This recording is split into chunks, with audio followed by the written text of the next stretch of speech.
আজকে রাজনীতিতে একটা অন্যরকম ঘটনা।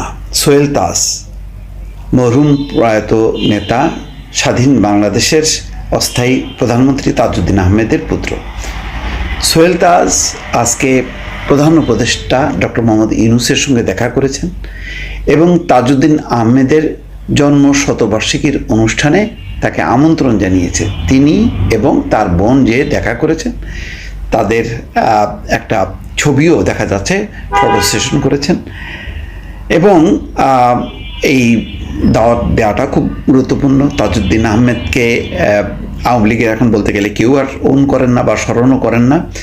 সেখানে ডক্টর মোহাম্মদ ইউনূসকে দাওয়াত দিয়েছেন জন্মশতবার্ষিকীর অনুষ্ঠানে। এটার একটা রাজনীতির একটা অন্য মাত্রা আছে। আরেকটি গুরুত্বপূর্ণ হচ্ছে যে গোপালগঞ্জের ঘটনা নিয়ে সোহেল তাজ একটি ফেসবুকে স্ট্যাটাস দিয়েছেন। সেখানে শেখ হাসিনার নাম উল্লেখ না করলেও তাকে ডেভিল রানী হিসেবে আখ্যায়িত